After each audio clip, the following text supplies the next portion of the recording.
Ces messages, tirés du livre sur le pouvoir du sexe, écrit par le pasteur Nicolas Mezeta Kolai, mettent en lumière les points suivants. Outre la définition du sexe, les différentes natures des péchés sexuels, les caractéristiques des péchés sexuels et les dégâts causés par le sexe dans les foyers, dans le sacerdoce et dans la société.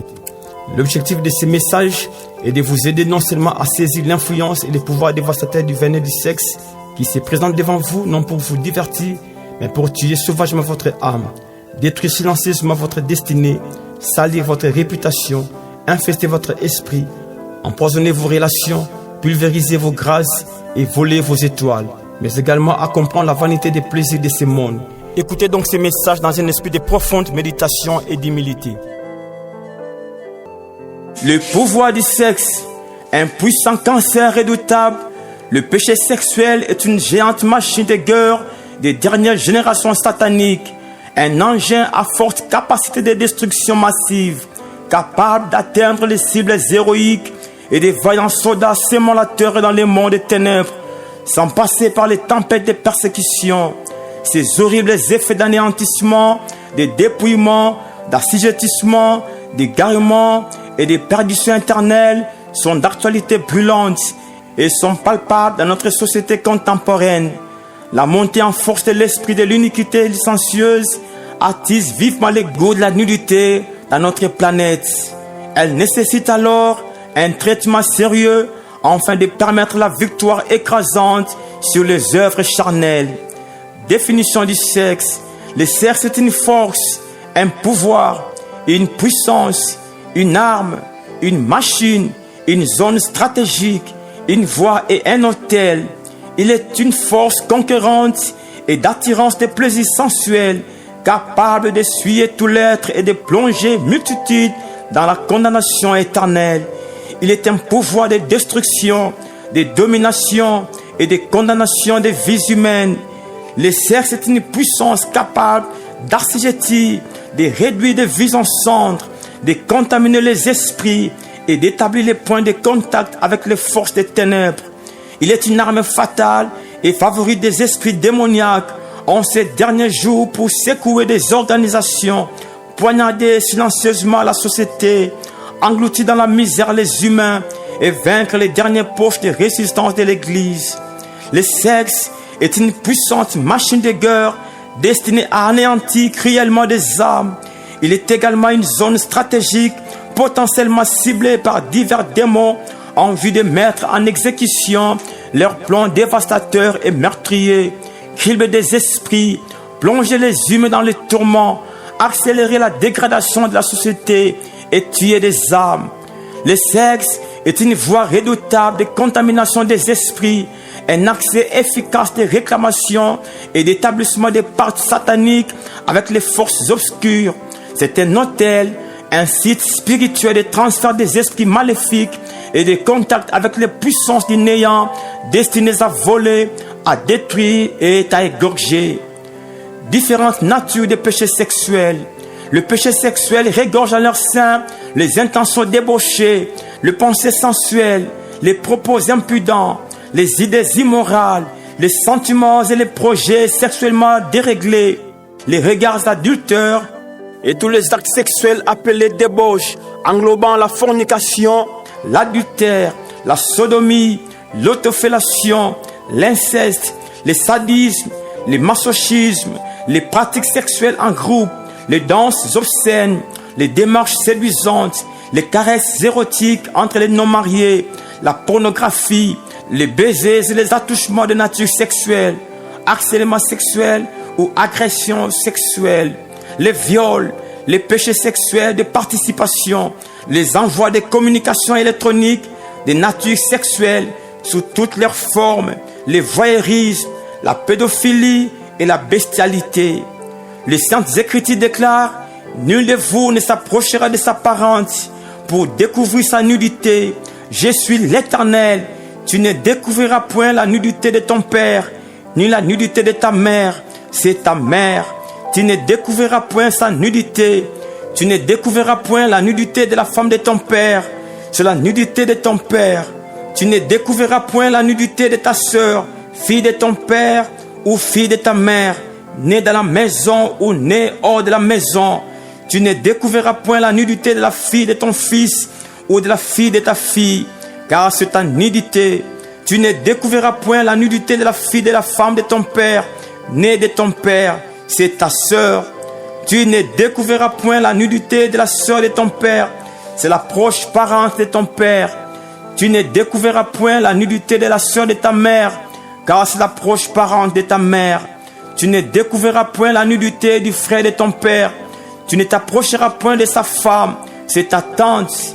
Tu ne découvriras point la nudité de ta belle-fille, c'est la femme de ton fils. Tu ne découvriras point sa nudité. Tu ne découvriras point la nudité de la femme de ton frère, c'est la nudité de ton frère. Tu ne découvriras point la nudité d'une femme et de sa fille. Tu ne prendras point la fille de son fils, ni la fille de sa fille, pour découvrir leur nudité. Ce sont tes proches parentes, c'est un crime. Tu ne prendras point la sœur de ta femme pour exciter une rivalité en découvrant sa nudité à côté de ta femme pendant sa vie. Lévitique 18, 6 à 18. Tu ne coucheras point avec un homme comme on couche avec une femme. C'est une abomination. Tu ne coucheras point avec une bête pour t'essuyer avec elle. La femme ne s'approchera point d'une bête pour se prostituer à elle. C'est une confusion. Ne vous souillez par aucune de ces choses, car c'est par toutes ces choses que se sont souillées les nations que je vais chasser devant vous. Le pays en a été souillé. Je punirai son iniquité, et le pays vomira ses habitants. Vous observerez donc mes lois et mes ordonnances, et vous ne commettrez aucune de ces abominations, ni l'indigène, ni l'étranger qui séjourne au milieu de vous, car ce sont là toutes les abominations qu'ont commises les hommes du pays, qui ont été avant vous, et le pays en a été souillé. Lévitique 18, 22 à 27. La débauche désigne toutes les relations sexuelles illicites, donc toute forme de péché sexuel, tandis que l'autofellation est la pratique sexuelle consistant pour un homme en la stimulation de son pénis avec sa propre bouche dans un acte de masturbation. Par ailleurs, le sadisme, c'est la pratique sexuelle dont le but est d'infliger de la douleur, la domination et l'humiliation à autrui dans la recherche de plaisir. C'est un goût sexuel pervers consistant à faire souffrir sa proie, alors que le masochisme utilise la douleur sexuelle reçue d'autrui ou de soi-même dans la recherche de plaisirs érotiques. Tandis que la sodomie est un acte sexuel de pénétration anale. L'inceste, par contre, est la relation sexuelle illicite entre les personnes qui sont parentes. Pourtant, la bestialité ou la zoophilie est un acte sexuel commis avec une bête. Lévitique 20, verset 15 à 16. Si un homme couche avec une bête, il sera puni de mort, et vous tuerez la bête. Si une femme s'approche d'une bête pour se prostituer à elle, tu tueras la femme et la bête. Elles seront mises à mort, leur sang retombera sur elles. Nous distinguons 4 types de bestialité. La première, la bestialité physique, bien qu'elle a également une dimension spirituelle, car elle affecte l'esprit humain et relie l'homme avec les forces démoniaques, revient à coucher avec une bête, à caresser ou à embrasser un animal pour assouvir ses appétits sexuels. Ces péchés purement l'œuvre démoniaque, un culte rendu à Satan, puisque les esprits démoniaques de débauche influencent ces perversions et se camouflent derrière de telles horreurs contre nature. La Bible est stricte. Tu ne coucheras point avec une bête pour te suivre avec elle. La femme ne s'approchera point d'une bête pour se prostituer à elle. C'est une confusion, car ce sont là toutes les abominations qu'ont commises les hommes du pays qui ont été avant vous, et le pays en a été souillé. La deuxième, la bestialité spirituelle, consiste pour l'homme à adopter et à pratiquer cette ignoble vie sexuelle dans son esprit, à contempler délibérément la pornographie entre un humain qui couche avec une bête, à projeter des regards envieux, se réjouissant de cette infamie physique, soit-elle en ligne. Étant donné que Jésus-Christ a dit, je vous dis que quiconque regarde une femme pour la convoiter a déjà commis un adultère avec elle dans son cœur. Matthieu 5, verset 28. En conséquence, tuez délibérément son esprit par la conception des pensées de cette infamie et contempler les images pornographiques d'une telle abomination constitue des crimes de bestialité spirituelle. La troisième dimension de la bestialité est la bestialité spirituelle commise au moyen des songes à caractère sexuel. De telles personnes, victimes de cette forme zoophilique, sont possédées par des esprits impurs démoniaques. La quatrième dimension consiste en la participation à la bestialité physique ou spirituelle soit-elle. En effet, tous ceux qui participent à la pratique directe et indirecte de cette infamie, les manipulateurs occultes, les conseillers, les incitateurs et les contemplateurs de la zoophilie, y compris les exportateurs et importateurs zoophiliques en ligne, sont tous incriminés par la loi répressive de Dieu. Les agents de Satan qui envoûtent les humains à la bestialité sont directement inculpés par la loi punitive de Dieu. Ils rendront compte de toutes les moissons des âmes égarées devant les trônes blancs et subiront des châtiments éternels terribles de toutes les souillures commises. Ces six pots de démons sont des participants potentiels de bestialité spirituelle et des canaux sataniques de contamination de l'humanité. La mesure du châtiment réservé au péché à chaque impénitent sera évaluée et inscrite en face de son nom sur les livres de la mort. Notez que le pic du mystère de l'iniquité de la bestialité sera atteint pendant la deuxième moitié de la tribulation à l'aide de la religion qui se nomme prophétiquement Babylone la Grande. Cette période à caractère démoniaque inouï marquera les points culminants de tout le péché débauché, du fait que la mesure du débordement outré du mystère de l'immoralité libre étonnera même les gouvernements célestes. L'image de la bestialité est révélée dans le chapitre 17 du livre d'Apocalypse où il est écrit « Il me transporta en esprit dans un désert et je vis une femme assise sur une bête écarlate, pleine de noms de blasphème, ayant 7 têtes et 10 cornes. Cette femme était vêtue de pourpre et d'écarlate et parée d'or, de pierres précieuses et de perles. Elle tenait dans sa main une coupe d'or remplie d'abominations et des impuretés de sa prostitution. Sur son front était écrit un nom, un mystère, Babylone la Grande, la mère des impudiques et des abominations de la terre. Apocalypse 17, versets 3 à 5. Ce sera une époque jamais égalée. Depuis que le monde existe, les humains coucheront avec les bêtes en plein jour, tellement que la puissance de l'esprit de l'égarement déploiera toutes ces dernières énergies.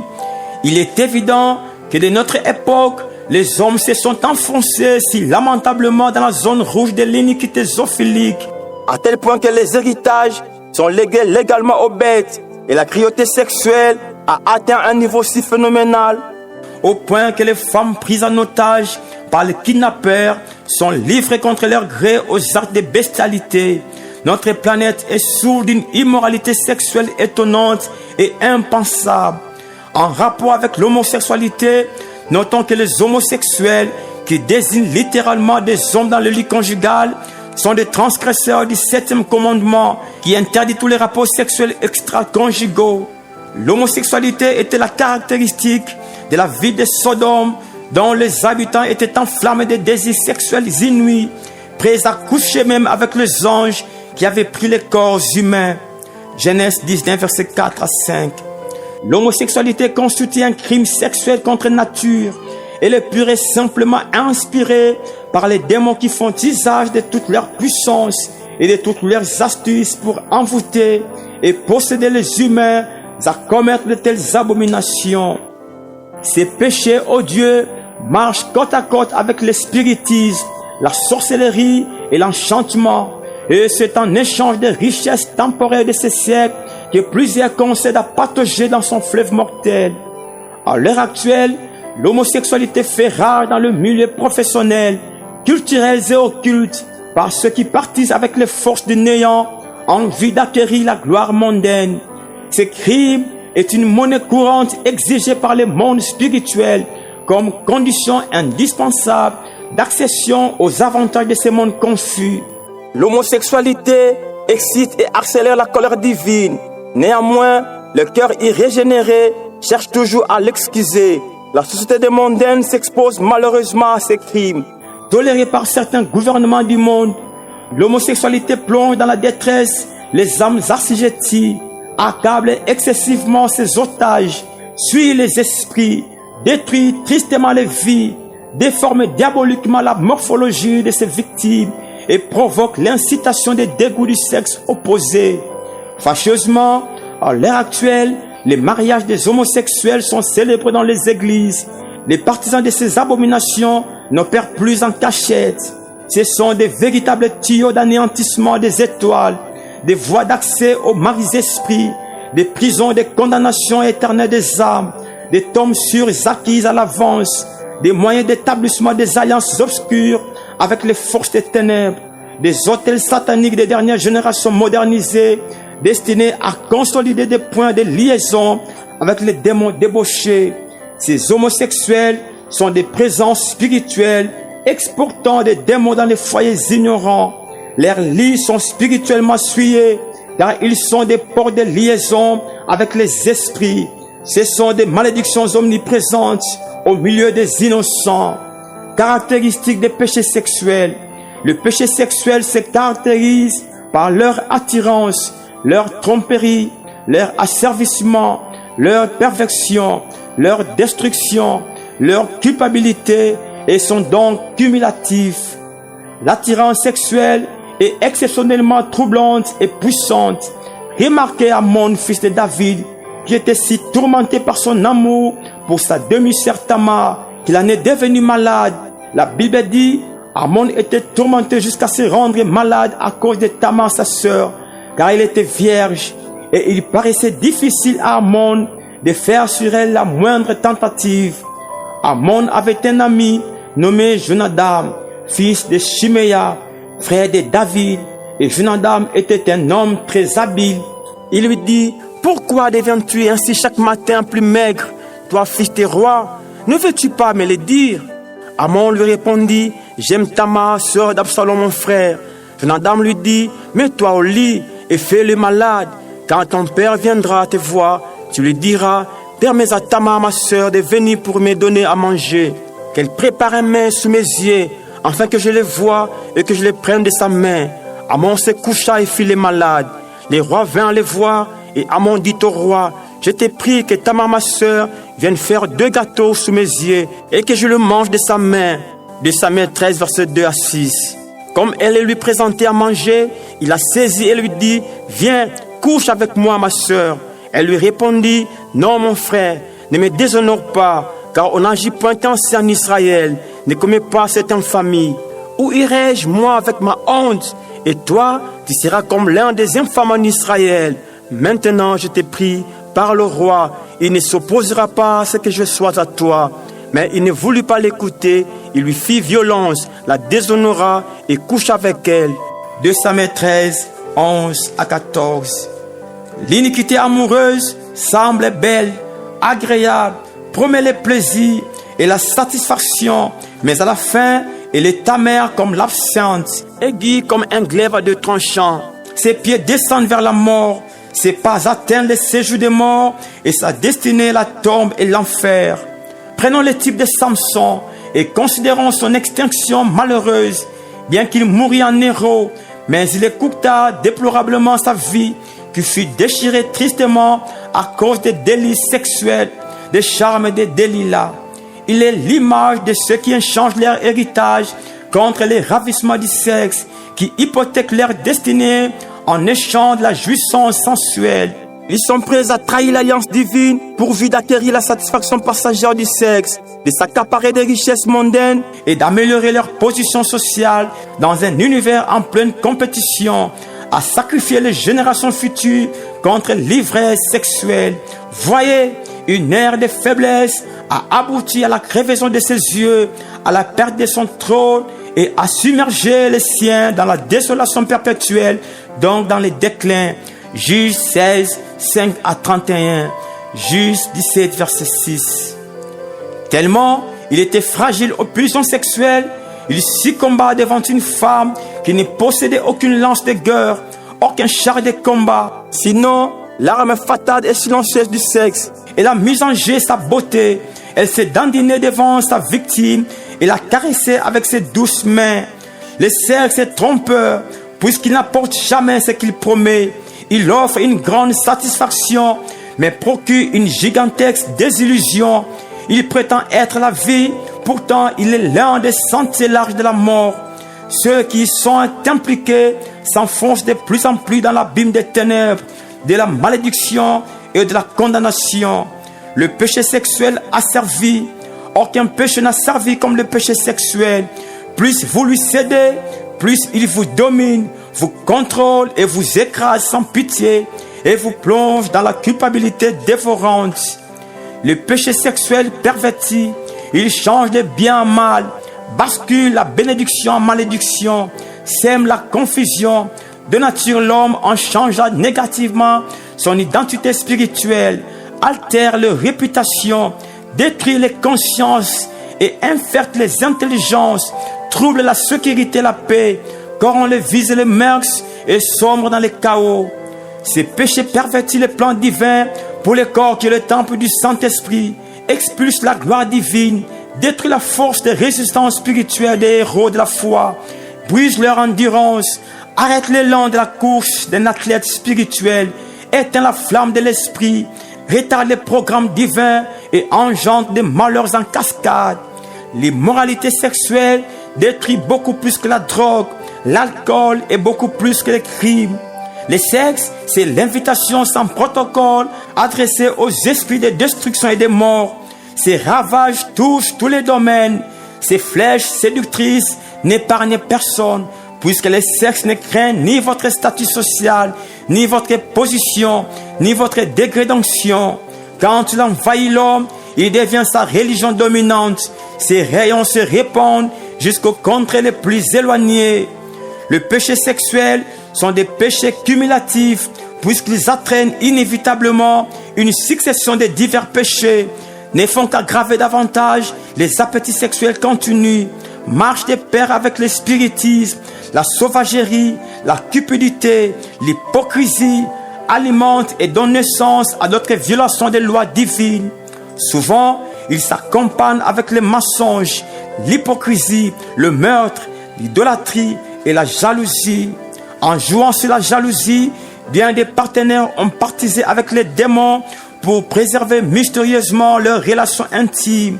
Oui, le péché sexuel engendre péché sur péché et entraîne également des conséquences cumulées, sachant que quand on pêche dans un domaine, on est toujours plus susceptible de trébucher dans un autre domaine. Ainsi, à l'heure qu'il est, l'accélération du péché sexuel s'accompagne par la montée en puissance de l'occultisme. La prolifération des enchanteurs et du mal ne cesse de se consolider du jour au lendemain. La proportion de la sauvagerie prend de plus en plus une ascendance démesurée et les avortements se multiplient. Remarquez la chute du roi David. Tout a commencé par la convoitise sexuelle, violant ainsi le 10e commandement. Il a également enfreint le 6e commandement en commettant le meurtre et encore enfreint le 9e commandement en portant un faux témoignage contre son prochain. Toutes ces actions ont déshonoré ses parents et il s'est trouvé coupable d'enfreindre le 5e commandement.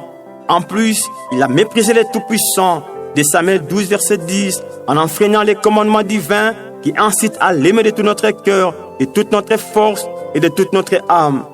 L'iniquité sexuelle emprisonne l'homme dans son passé, condamne sa conscience, suce le goût de la présence de Dieu, fragilise la force, suscite les sentiments du rejet et de la disqualification, produit de graves blessures intérieures dans l'esprit humain et laisse des empreintes parfois indélébiles. De pire, la culpabilité sexuelle excite parfois au suicide et à l'accumulation de péchés sur péchés. Le déclin moral aujourd'hui est 10 000 fois plus lamentable que celle vécue à l'époque de Sodome. Le sexe est déifié, il est adoré, chanté, dansé. On se prosterne devant le sexe, on parle du sexe, on pense le sexe, on vit le sexe. Il ravage sans aucune trêve notre société contemporaine sur l'Internet. La violence sexuelle et la luxure acquise par la fortune des sexes ont libre cours. Ceux qui construisent des immeubles avec le sexe sont de plus en plus respectés. Cependant, ceux qui patautent dans la misère pour avoir refusé d'essuyer leur corps sont réduits à la famine et sont méprisés. Dégâts causés par les sexes. De nos jours, il y a une progression rapide des péchés sexuels dans le monde, dont les dommages sont plus frappants dans les églises et dans la société. Le monde spirituel connaît le pouvoir du sexe. Il est une arme fatale de la fin des temps, utilisée par Satan et ses ordres de démons. À cause du sexe, les tuniques ont été déchirées, les étoiles changées, les destinées anéanties, les grâces arrachées, la royauté perdue, les couronnes ravies, les espoirs engloutis, les ministères fragilisés, les églises réduites au silence pour toujours, les progrès étouffés et les démons ont frayé leurs accès maléfiques. Oui, le sexe est la promesse sûre de la tombe, le sentier de non-retour du chaos. Quiconque emprunte son chemin ne sortira jamais sans subir des coups et blessures. Il a fermé des bouches pleines d'éloquence en plongeant ses victimes dans les gouffres de la culpabilité écrasante. Le sexe anéantit la force de résistance humaine, chasse la présence du Saint-Esprit, sape des réputations, perce et élargit les voies d'accès aux possessions démoniaques, éclipse les intelligences, pulvérise sauvagement les dons, noircit les grâces, comble des cimetières, précipite des âmes en enfer, envenime des relations, stoppe l'allure croissante des ministères et s'immerge dans les combles du malheur. Maintenant, l'épée ne s'éloignera jamais de ta maison, parce que tu m'as méprisé et parce que tu as pris la femme d'Uri les tiens pour en faire ta femme. Ainsi parle l'Éternel. Voici, je vais faire sortir de ta maison le malheur contre toi, et je vais prendre sous tes yeux tes propres femmes pour les donner à un autre qui couchera avec elles à la vue de ce soleil, car tu as agi en secret, et moi, je ferai cela en présence de tout Israël et à la face du soleil. Mais parce que tu as fait blasphémer les ennemis de l'Éternel, en commettant cette action, le fils qui t'est né mourra. 2 Samuel 12, versets 10 à 14. Le sexe est plus mortel que les poisons, plus destructeur que le cancer. Il suce les richesses, vide les trésors, submerge les humains dans les trous noirs de la fatalité et l'angoisse, arrête les courses, paralyse définitivement ses proies, empoisonne les consciences, met fin aux espoirs et plonge des centaines de millions d'êtres humains dans les alliances sataniques. Voici ce que disent les Écritures à propos du sexe.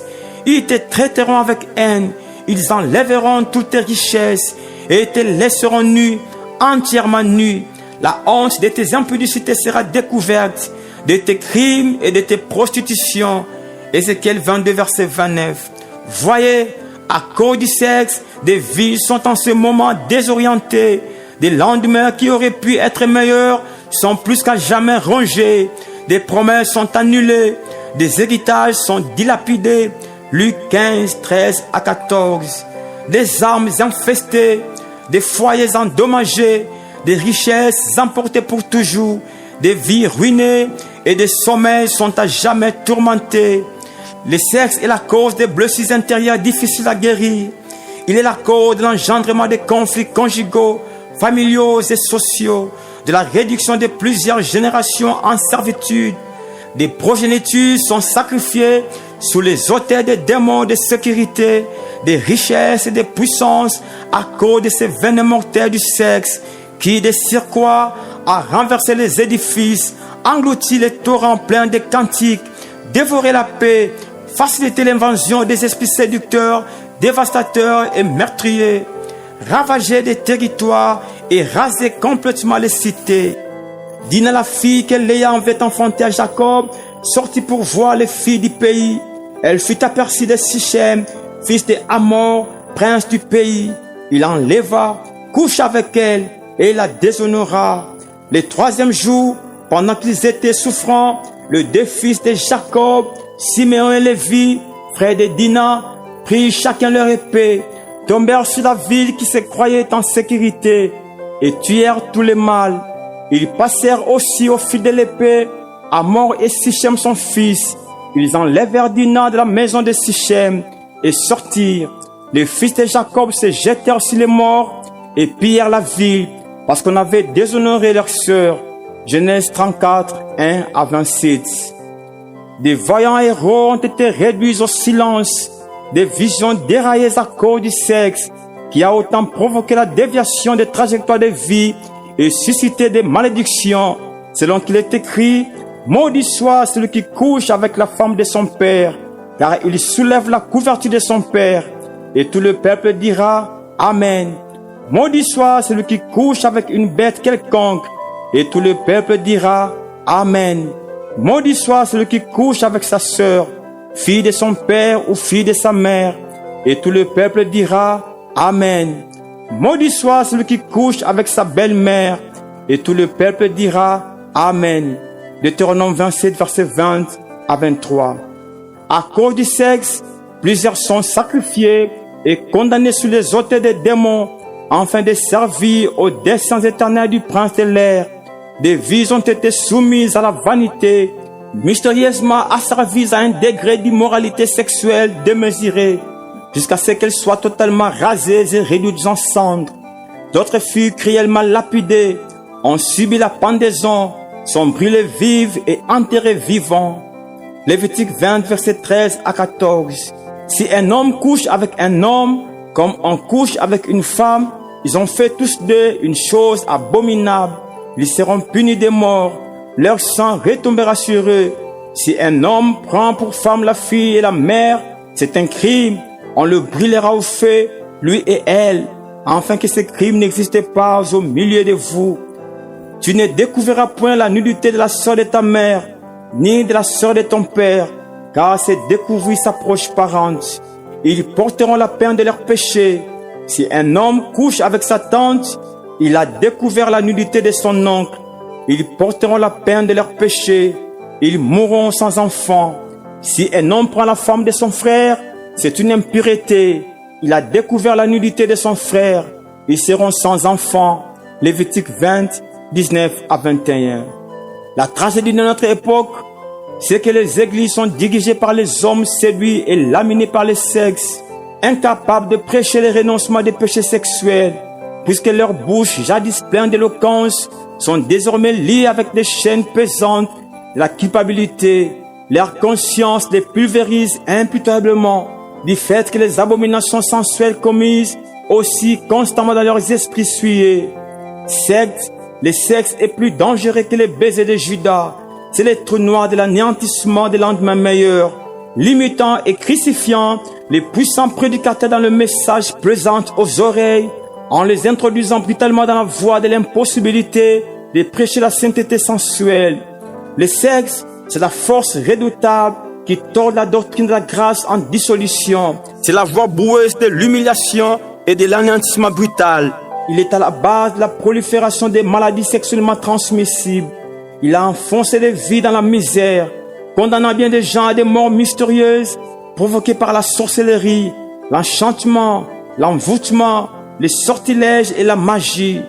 Par les sexes, d'innombrables personnes ont partisé délibérément ou inconsciemment avec les démons, livré leur progéniture et écourté brutalement leur vie. Ces péchés sexuels infestent tout l'être, c'est-à-dire qu'ils contaminent l'esprit, la conscience, la pensée, l'intuition et amoindrissent l'esprit de la véritable adoration. Ces péchés sexuels intoxiquent l'âme, suivent la volonté, noircissent l'intelligence et infestent les sentiments. Ils empoisonnent le corps. Le péché sexuel pollue hautement les relations, font souffrir excessivement bien nombre de gens victimes des abus sexuels dans la culpabilité. Les drames aujourd'hui est que notre société ne cesse de produire des experts dans l'art de la sensualité et des maîtres de la cupidité sexuelle. Le drame est encore plus profond lorsque les maris vivent dans l'adultère, les enfants dans les dérèglements sexuels. Actuellement, les rivalités, la haine, la jalousie et les assassinats naissent et n'hésitent pas de se consolider à cause du sexe. Les humains ont dépassé des limites des pratiques sexuelles bibliques. C'est pourquoi n'abusez point de votre sexe, mais offrez-le entièrement à Dieu. La Bible dit: je vous exhorte donc, frères, par les compassions de Dieu, à offrir vos corps comme un sacrifice vivant, saint, agréable à Dieu, ce qui sera de votre part un culte raisonnable. Ne vous conformez pas au siècle présent, mais soyez transformés par le renouvellement de l'intelligence, afin que vous discerniez quelle est la volonté de Dieu, ce qui est bon, agréable et parfait. Romains 12, 1 à 2. Sous l'ancienne alliance, les offrandes placées sur l'autel des holocaustes étaient totalement consumées par le feu. Ainsi, cédons et abandonnons complètement et sans réserve cette zone sexuelle de notre chair mortelle, comme essentiellement un culte sacerdotal, agréable, bon et parfait. Dieu en a besoin, autant qu'il veut s'accaparer entièrement de tout notre être. Un sexe dédié pour toujours à Dieu est un instrument béni. Oui, tous nos désirs impies associés à nos pensées, émotions et volontés doivent être consumés sur l'autel de l'Holocauste de Golgotha. 1 Corinthiens 3, 16 à 17. Ne savez-vous pas que vous êtes le temple de Dieu et que l'Esprit de Dieu habite en vous? Si quelqu'un détruit le temple de Dieu, Dieu le détruira, car le temple de Dieu est saint et c'est ce que vous êtes. Quand les désirs impies liés à nos pensées, volontés débauchées, se déchaînent avec furie par la puissance du Saint-Esprit et l'autorité de la parole de Christ, dominez ces pensions, car vous êtes destinés et préparés à n'importe quelle victoire contre n'importe quelle bataille du sexe. Les ravages des péchés sexuels s'accentuent amplement du jour au lendemain, puisque le sexe figure parmi les 4 puissants démons qui détruisent notre planète dans ces derniers jours, outre les démons du spiritisme, des mammons et des sauvageries. En matière de désirs érotiques, le monde à l'heure actuelle est déterminé à faire ce qu'il veut. La licence sexuelle impose ses lois sexuellement immorales sur cette génération en pleine fièvre sensuelle. La dépravation sexuelle sature terriblement toutes les couches sociales, petits et grands, riches et pauvres, esclaves et libres. La promotion des dérèglements sexuels bat son plein à l'Internet, ciblant tous les rangs sociaux, jeunes et vieux, pauvres et riches, esclaves et libres. Tous sont des cibles potentielles des assauts sexuels, des démons de plaisir. Les activités séductrices sont omniprésentes dans les réseaux sociaux. L'iniquité sexuelle ravage sauvagement les 3 offices sacrés, à savoir l'office sacerdotal, l'office royal, la politique et l'office prophétique, le ministère. La crainteté est écrasée totalement par les goûts de la chair. Elle justifie l'immoralité sexuelle au nom de la grâce, suit les lits conjugales, se baigne dans le fleuve de la prostitution, tant spirituelle que physique, et tolère la polygamie. Les gens ont dépassé les bornes fixées par les créateurs, commettant des abominations sexuelles inouïes dans les sanctuaires et les édifices cachés. Tout rayon de la lumière est rejeté, tout avertissement méprisé, les mauvaises passions sexuelles sont caressées, colorées et embellies. La semence de l'iniquité licencieuse porte sûrement ses fruits dans le monde et dans les églises. Au regard de ces tableaux sombres de la sensualité, soyez pénétrés des sentiments purs de la vérité et que votre conduite rayonne de la lumière et de la sainteté du ciel. Possédez toujours l'envie de gravir la colline de la sainteté. Les délais de la fin des temps sont quasiment consommés. Christ est à la porte, prêt à redescendre.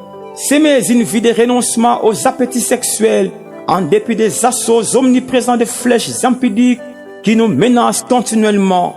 Dieu vous appelle à faire preuve d'une volonté forte pour résister à la tentation des plaisirs sexuels. Souvent, vous cédez à la bataille que votre volonté n'est plus en mesure de réagir. C'est en ce stade de la volonté que la bataille se gagne ou se perd. Mieux vaut éviter les pièges que de se débattre ensuite pour en sortir.